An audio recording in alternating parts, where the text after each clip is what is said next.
ايه معانا تليفون باشمهندس فرج عامر رئيس نادي سموحه، برحب بحضرتك. باشمهندس معانا التليفون يا جماعه. باشمهندس فرج. الو كابتن شادي ازيك؟ معانا على الهاتف اكيد باشمهندس فرج عامر. يعني هارد لك النهارده على مباراه نادي الزمالك. اشكرك يا كابتن شادي، اشكرك ربنا يخليك.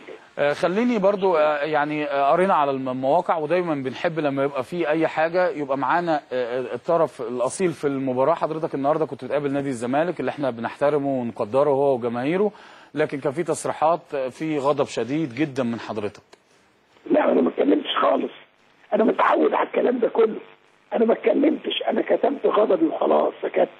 انا كنت متوقع لما لقيت العمليه مقفوله كده، توقعت سيناريو الشوط الثاني كده، لكن انا ما اتكلمتش ولا هتكلم. خلاص هو الوضع كده يعني. اعمل ايه؟ هقول ايه؟ سلمت امري الى الله وخلاص بس. طب ما مهم جدا، مهم جدا اتناقش ايه يعني. الكلام ما يجيبش نتيجه وملوش لازمه الكلام يعني. الزمالك فرقه كبيره وفريق ممتاز ولاعبين مميزين جدا ومن احسن لاعبين في مصر واداره فنيه عظيمه واداره هايله، مش محتاج مساعده حد وخلاص بس. يعني الزمالك يقدر يغلب سموحه من غير ما اي حد يساعده بس. انا مش عايز اقول اكتر من كده. باشمهندس انا طبعا الله ونعم الوكيل وخلاص. انا احترم وجهه نظر حضرتك. خلينا نتكلم بكل صراحه، انت شايف اللعبه النهارده ضربه جزاء ولا مش ضربه جزاء؟ طبعا مش بنالتي. مش انا اللي بقول، كل الناس قالت الكلام ده، ما احنا كنا في الملعب شايفين مش بنالتي خالص يعني.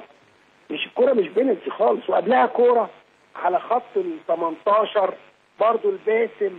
مش محتاج الزمالك ده عنده احسن لعيبه في مصر يعني. الزمالك عنده لعيبه جامده جدا ولاعيبه مميزه جدا ويقدروا يعملوا حاجات كتيره قوي، معاه مدرب عالمي واخد. بس مش محتاج لحاجه زي دي يعني، يقدر يغلب لوحده. وكوره قبلها الباسم برضه لو حضرتك جبتها طبعا. وبعدين طبعا في لاعب اعترض اعتراضات جامده، كان عنده انذار واللعبه واضحه جدا. بيقول كلام جامد جدا جدا جدا للحكم بطريقه فظيعه يعني، كلنا كنا سامعينه. لكن طبعا الحكم جاي ما سمعهوش، مش هقدر اقول لك حاجه ثانيه. يعني انا والله بص للاسف انا زي ما بقول لك، انا بحترم الزمالك، جماهير الزمالك، فريق الزمالك، اداره الزمالك، الاداره الفنيه للزمالك، وعنده لعيبه احنا شفناهم طبعا من اعظم اللعيبه، وهو متقدم جدا في الدوري، وهو لغايه دلوقتي هو المرشح الاول لبطوله الدوري، ويقدر يغلب سموحه ويقدر يغلب فرق كتيره. ما كانش محتاج لاي مساعده في اي اتجاه. وجهه نظري بس. طب عايز اسمع في تفاصيل، وده بقى قدرنا، احنا مسلمين امرنا الى الله وحسبي الله ونعم الوكيل. بس ده اللي انا اقدر اقوله. طب هتخاطب لجنه الحكام يا لا باشمهندس لا ولا لا لا لا لا لا ولا بخاطب ولا بعمل حاجه. انا بخاطب ربنا سبحانه وتعالى واقول له ارحمنا بقى، ارحمنا. عايزين عداله، ارحمنا بقى.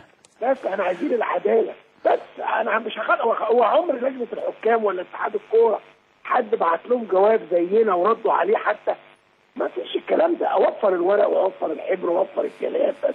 انت غالي عليا يا كابتن اكلمك يعني. انا قاعد مش حاسس بنفسي، ولكن سلمت امري لصاحب الامر بس. الرحمه كلنا بندور عن الحق، كلنا بندور. عوضي على الله. بنروح نلعب فرقه في افريقيا جباره واخد بالك، وحكام اشكال والوان ما بيعملوش معانا الكلام ده، ما اعرفش. مع ان احنا بنخاف من التحكيم الافريقي، ما بيحصلش الكلام ده. التحكيم الافريقي ده في مصر. عندك حق باشمهندس فرج عامر. انا امري لصاحب الامر، عوضي على الله. كل واحد لو انا ظالم ربنا ينتقم مني، والظالم من ربنا بقى يحاسبه. لكن النهارده زي ما قلت لسيادتك الزمالك مش محتاج لاي حاجه، في اي لحظه يقدر يجيب جول، لكن مش محتاج للمساعده. لكن احنا ما نتغلبش بنالتي ظالم يعني خالص. بس انا كنت حاسس ان كذا فاول بره وهم مش فاولات، عمال نقرب المسافه. حسيت ان في تمهيد لحاجه، الكره بتاعت باسل دي مش فاول على بعد خطوه طبعا خلاص. لا وفي لعبه واضحه زي ما انا باكد على كلام حضرتك اللي انت قلته، في لعبه واضحه.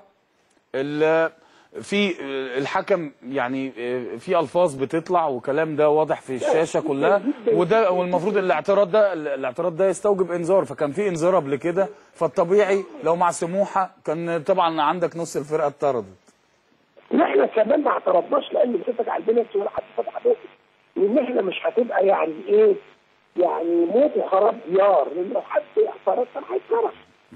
لو حد بس مجرد اعتراض احنا ما بنعترضش، احنا مسلمين امرنا الى الله. بس بيني وبين سيادتك يعني البنالتي ده ما ينفعش ابدا يكون كده، ما ينفعش ابدا يكون بالشكل ده. صح. محدش ابدا يقبل هذا الوضع على الاطلاق. باشمهندس فرج عامر، انا بشكر حضرتك شكرا جزيلا. ودايما الناس بتدور عن الحق، دايما الناس، الراجل حس بظلم وراح منه المباراه بضربه جزاء وانا عرضتها لحضراتكم، يعني ما فيهاش نقاش. بس عايز ارجعكم لسنين ورا، عشان لما لعيب من النادي الاهلي لما كان بيعمل زي رمضان صبحي قبل كده